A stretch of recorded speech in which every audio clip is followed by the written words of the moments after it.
कान खोलकर सुन लो रे सब लोग, क्योंकि आज मैं तुम्हें वो रहस्य बताने जा रहा हूं जो तुम्हारे जीवन की दशा और दिशा दोनों बदल सकता है। 4 अगस्त कोई साधारण दिन नहीं है, बल्कि ये वो अंतिम अवसर है जब श्रावण मास का अंतिम सोमवार और साथ ही दशमी तिथि एक अत्यंत शुभ संयोग बना रही है। ऐसा संयोग जहां स्वयं महादेव सर्वेश्वर शिव अपने भक्तों को अंतिम विदाई से पहले वरदानों की वर्षा करते हैं। शिव महापुराण कहता है श्रावण मास में किया गया एक भी पुण्य कार्य सामान्य दिनों में किए गए 1000 कार्यों के बराबर फल देता है।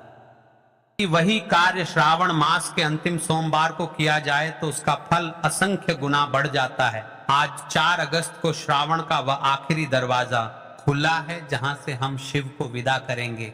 पर यदि उस समय तुमने 108 चावल के दाने और 1 हल्दी का दीपक अर्पित कर दिया तो समझे तुमने शिव को मन में घर में जीवन में स्थायी रूप से बिठा लिया। हे माताएं, हे बहनें, यदि पूरे श्रावण में आप व्यस्त थीं, समय नहीं निकाल पाई, कोई उपाय नहीं कर पाई तो कोई बात नहीं, पर आज चूक मत करना क्योंकि ये अंतिम सोमवार है।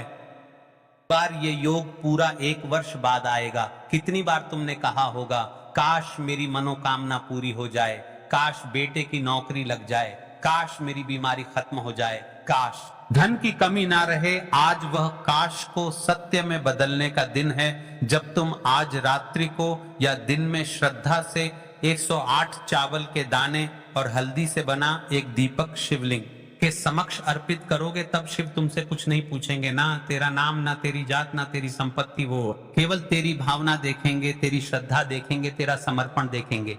देखिए महाराज, एक महिला का पत्र आया है। शिव महापुराण की कथा में जिस महिला ने बताया है कि महाराज मैं श्रवण के अंतिम सोमवार के दिन इस उपाय को किया था, मेरे साथ क्या क्या चमत्कार हुआ, आज की इस कथा में हम इस पत्र को पढ़कर आपको बताएंगे।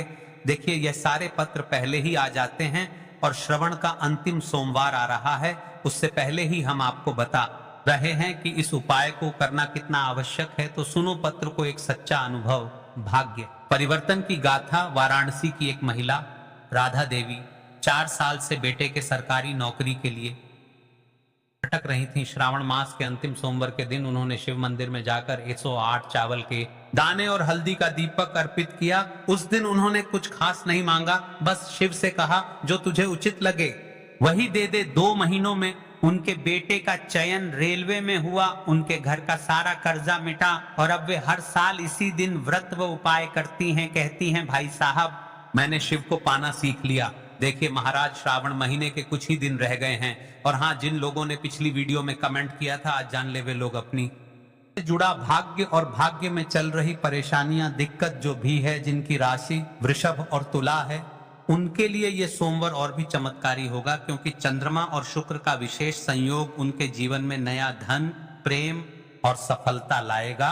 पर इसका मतलब ये नहीं कि बाकियों के लिए यह दिन सामान्य है। आज का दिन हर उस व्यक्ति के लिए है जिसने जीवन में संघर्ष किया है, पर अब आशीर्वाद चाहता है। यदि आप इस 108 चावल के जाने वाले उपाय को नहीं कर सकते तो कोई दिक्कत नहीं, लेकिन रात्रि में यह छोटा सा अवश्य कर लेना। महाराज यदि आप यह उपाय दिन में नहीं कर पाए तो रात्रि को सोने से पहले अपने घर के मंदिर में AUM नमः शिवाय का 108 बार जाप करें और एक हल्दी का दीपक शिवलिंग या फोटो के सामने जलाएं। बस ये छोटा सा कार्य शिव को संकेत देगा कि मेरा भक्त मुझे विदा कर रहा है, प्रेम से, श्रद्धा से, समर्पण से। देखिए महाराज, श्रावण का अंतिम सोमवार है मित्रों। श्रावण का यह अंतिम सोमवार एक संपूर्ण समर्पण का दिन है। आज यदि तुमने मन से AUM नमः शिवाय कहा, चलाया, चावल अर्पित किए तो शिव जी जाते जाते तुम्हें वो देकर जाएंगे जिसका तुमने बरसों से केवल स्वप्न देखा था। तो बोलो हर हर महादेव। देखिए यदि आप ऐसे ही हमारी रोज के उपाय वीडियो देखना चाहते हैं तो कमेंट बॉक्स में हाँ लिखें या हर हर महादेव लिखें। हम रोज डेली उपाय बताते रहेंगे। तो चलिए अब चलते हैं उसे विशेष और मुख्य उपाय की तरफ जो आपको कल के दिन करना। इस 108 चावल के दाने वाले उपाय को हमें इस सावन महीने का अंतिम सोमवार दशमी तिथि के दिन करना है। करना है किसको करना है, किस समय करना है और कहां पर करना है, ये सारे सवालों के जवाब आपको इस वीडियो में मिल जाएंगे। और जो ये वीडियो देखेगा भाई उसको 108 चावल के दाने वाला उपाय जरूर करना चाहिए क्योंकि इस दिन एक चावल के दाने का भी बहुत ही बड़ा और विशेष महत्व होता है। और जब बात आ जाए 108 चावल के दाने की तो ये सोने पर सुहागा वाली बात हो जाती है और यह एक बहुत ही उपाय हो जाता है इस सावन का आखिरी सोमवार दशमी तिथि का। तो अब दोस्तों इस 108 चावल के दाने वाले उपाय को आखिर करना किसको है, सबसे पहले हम लोग वह बात जान लेते हैं। तो देखो, घर की जो बड़ी माताएं बहनें होती हैं, उन माताओं बहनों में से कोई भी एक बड़ी माता बहन इस वाले उपाय को कर सकती है। और दोस्तों, अगर आप चाह तो अपने घर में से सभी सदस्यों को भी इस उपाय को करवा सकते हैं। अगर किसी व्यक्ति की खुद की कोई मनोकामना है, खुद की कोई दुख और परेशानी है जो कि वह अपने लिए करना चाहता है, इस वाले उपाय को तो वह खुद अपने लिए भी कर सकता है, क्योंकि आखिरी सोमवार है। बाकी अगर कोई घर में से ऐसा है जो कि अपने पूरे घर परिवार की सुख और शांति के लिए यह वाला उपाय करना चाहता है, तो भाई वह भी कर सकता है, उसमें भी कोई दिक्कत वाली बात नहीं है। कहने का मतलब यह है कि इस उपाय को हर एक सदस्य भी कर सकता है और पूरे घर परिवार के सदस्य के लिए घर की बड़ी माताओं बहनों में से कोई एक माता बहन भी कर सकती है। माताएं बहनें अगर घर में उपस्थित ना हो या वह ये वाला उपाय ना कर पा रही, फिर घर का कोई बड़ा सदस्य भी इस 108 चावल के दाने वाले उपाय को कर सकता है, चाहे फिर वह पुरुष ही क्यों ना हो, उसमें कोई भी दिक्कत वाली बात नहीं है। अब दोस्तों, इस 108 चावल के दाने वाले उपाय को हमें करना कहां पर है? हमें इसे शिव जी के मंदिर में जाकर करना है। बहुत सारे लोग प्रश्न करते हैं, हर एक उपाय को करते समय क्या हम इस उपाय को घर पर कर सकते हैं? तो इस वाले उपाय को आप घर पर नहीं कर सकते हो। इस वाले उपाय को करने के लिए आपको शिव जी के मंदिर ही जाना पड़ेगा। उसके बाद में दोस्तों अगला प्रश्न निकल कर आता है, वो ये आता है इस उपाय को लेकर कि आखिर इस उपाय को हमें किस समय करना है, सुबह के समय करना है कि शाम के समय करना है? तो देखो, इस वाले उपाय को आप लोग सुबह के समय भी कर सकते हो और शाम के समय प्रदोष काल में भी कर सकते हो। अब अगर आप पूछो कि भाई सबसे उत्तम समय कौन सा रहेगा इस 108 चावल के दाने वाले उपाय को करने का, तो हम आपसे बस यही कहेंगे कि इस उपाय को आप सुबह के समय करेंगे तो ज्यादा बेहतर होगा। बाकी अगर प्रदोष काल के समय भी करेंगे तो भी अच्छा होगा, उसमें कोई भी दिक्कत वाली बात नहीं है। तो अब दोस्तों, जो अगली सबसे बड़ी और महत्वपूर्ण बात आती है, वो हर एक सदस्य भी कर सकता है और पूरे घर परिवार के सदस्य के लिए घर की बड़ी माताओं बहनों में से कोई एक माता बहन भी कर सकती है। माताएं बहनें अगर घर में उपस्थित ना हो या वह ये वाला उपाय ना कर पा रही, फिर घर का कोई बड़ा सदस्य भी इस 108 चावल के दाने वाले उपाय को कर सकता है, चाहे फिर वह पुरुष ही क्यों ना हो, उसमें कोई भी दिक्कत वाली बात नहीं है। अब दोस्तों, इस 108 चावल के दाने वाले उपाय को हमें करना कहां पर है? हमें इसे शिव जी के मंदिर में जाकर करना है। बहुत सारे लोग प्रश्न करते हैं, हर एक उपाय को करते समय क्या हम इस उपाय को घर पर कर सकते हैं? तो इस वाले उपाय को आप घर पर नहीं कर सकते हो। इस वाले उपाय को करने के लिए आपको शिव जी के मंदिर ही जाना पड़ेगा। उसके बाद में दोस्तों अगला प्रश्न निकल कर आता है, वो ये आता है इस उपाय को लेकर कि आखिर इस उपाय को हमें किस समय करना है, सुबह के समय करना है कि शाम के समय करना है? तो देखो, इस वाले उपाय को आप लोग सुबह के समय भी कर सकते हो और शाम के समय प्रदोष काल में भी कर सकते हो। अब अगर आप पूछो कि भाई सबसे उत्तम समय कौन सा रहेगा इस 108 चावल के दाने वाले उपाय को करने का, तो हम आपसे बस यही कहेंगे कि इस उपाय को आप सुबह के समय करेंगे तो ज्यादा बेहतर होगा। बाकी अगर प्रदोष काल के समय भी करेंगे तो भी अच्छा होगा, उसमें कोई भी दिक्कत वाली बात नहीं है। तो अब दोस्तों, जो अगली सबसे बड़ी और महत्वपूर्ण बात आती है, वह ये आती है कि सुबह अगर हम उपाय को करेंगे तो हमें कितने बजे से लेकर कितने बजे तक के बीच में करना है, और शाम के समय प्रदोष काल में करेंगे तो हमें कितने बजे से लेकर कितने बजे के बीच में करना है। तो देखो, सुबह जितनी जल्दी हो सके आप उपाय को करने की कोशिश करना। बाकी अगर किसी कारणवश लेट भी हो जाओ, थोड़ी देर भी हो जाए, तो 10 या 11 बजे तक उपाय कर लेना, पर 12 बजे से ज्यादा देरी ना हो, ठीक है? इस बात का ध्यान रखना। उसके बाद में दोस्तों, अगर शाम के समय प्रदोष काल की बात करें, प्रदोष काल का जो समय है होता है वह शाम के 6 बजे से शुरू हो जाता है। मतलब शाम के 6 बजे से लेकर 7 बजे के बीच का जो समय होता है, यह समय प्रदोष काल का समय होता है। पर अभी जो मौसम चल रहा है, इस मौसम में जो है शाम बहुत देरी से होती है, तो आप इस उपाय को 7 या 8 बजे के बीच में भी कर सकते हो। मतलब शाम के 6 बजे से रात 8 बजे के बीच में आप कभी उपाय को कर सकते हो, उसमें कोई भी दिक्कत वाली बात नहीं है। अब दोस्तों, यहाँ पर इस उपाय को लेकर एक और सबसे बड़ी बात यह निकल कर आती है कि इस 108 चावल के दानों को हमें लेना कहाँ से होता है, और हमें इस उपाय को करने के साथ में क्या और कुछ भी सामग्री ऐसी होती है जो शिव जी के मंदिर लेकर जाने पर डरती है। तो देखो, यहाँ पर हम आपको बता दें।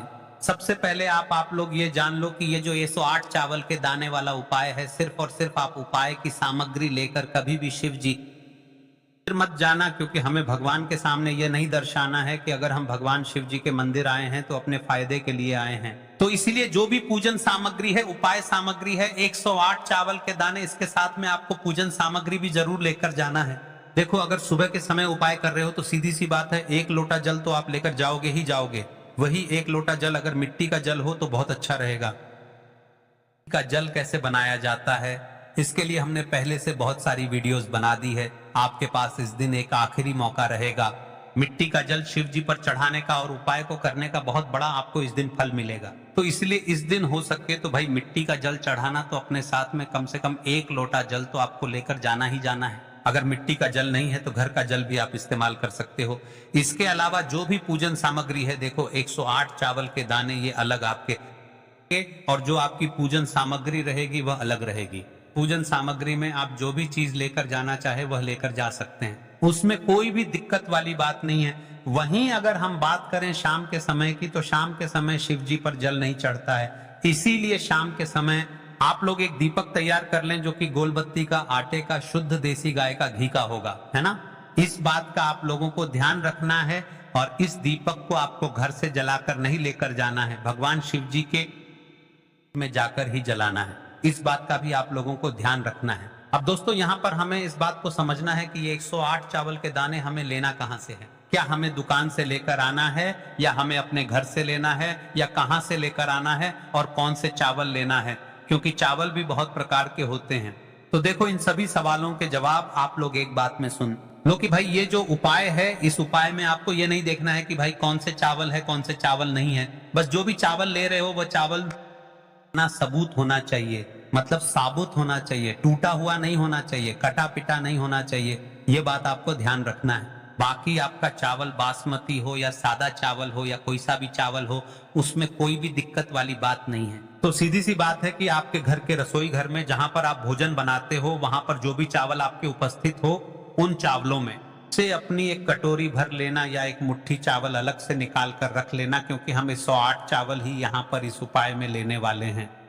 ये चावल के दाने गिनकर निकालने पड़ेंगे, इस बात का आप लोगों को ध्यान रखना है। तो अपने उस चावल की कटोरी में से या चावल में से 108 ऐसे चावल के दाने आप लोग निकाल लो जो कि टूटे हुए ना हो, कटे पिटे ना हो, जिनमें कोई दाग ना लगा हुआ हो, है ना। अच्छे साबुत चावल के दाने 108 दाने आप लोग निकाल कर रख लो, और इन्हें किसी भी एक कागज की पुड़िया में या किसी एक छोटी सी कटोरी में आप लोग रख लो, ताकि यह सुरक्षित रहे। आपके एक भी चावल का दाना इधर इधर उधर ना हो, और आपका उपाय भी पूरा अच्छे से हो। जैसे ही आपका उपाय की जो सामग्री है, 108 चावल के दाने ये तैयार हो जाते हैं, उसके बाद मैं आपको जो भी अपनी पूजन सामग्री है, सुबह के समय कर रहे हो तो 1 लोटा जल या पूजन सामग्री जो लेकर जाना चाहो उसकी भी तैयारी कर लेना। और शाम के समय जा रहे हो तो भाई अपना जो दीपक है उसे तैयार कर लेना, ठीक है। और उपाय को करते समय शुद्धता का विशेष रूप से ध्यान रखना, ठीक है। सुबह सुबह स्नान करने के बाद ही उपाय को करने की आप लोग तैयारी करना। उसके बाद अगर शाम के समय की बात, तो शाम के समय आपको स्नान करने की जरूरत नहीं है, पर शुद्धता का ध्यान रखना है। आपको स्नान तो नहीं करेंगे, आप हाथ मुंह धोकर भी इस वाले उपाय को शाम के समय प्रदोष काल में कर सकते हैं, इसमें कोई दिक्कत वाली बात नहीं है। तो आप अपने उपाय की पूरी सामग्री तैयार करके आपके पास ही में जो आपका शिव मंदिर हो वहां पर पहुंच जाइए। सबसे पहले शिव मंदिर में जाकर आप लोगों को उपाय नहीं करना है, पहले भगवान के दर्शन करना है, भगवान से आशीर्वाद प्राप्त करना है, फिर शिव जी के पास में आना है। शिवलिंग के पास में आने के बाद आप जो पूजन सामग्री लेकर आए हुए हैं, जैसे कि सुबह गए हुए होंगे तो 1 लोटा जल, और जो भी पूजन सामग्री लेकर आए हैं आप उनसे भगवान शिव जी की पूजन कीजिए। सबसे पहले तो 1 लोटा जल ही चढ़ेगा, उसके बाद में आपकी पूजन सामग्री चढ़ेगी। उसके बाद में अगर दोस्तों शाम के समय अगर आप इस उपाय को कर रहे हो तो अपने साथ में कम से कम एक जो दीपक है गोलबाती का, जो आप अपने साथ में लेकर गए हो, उस दीपक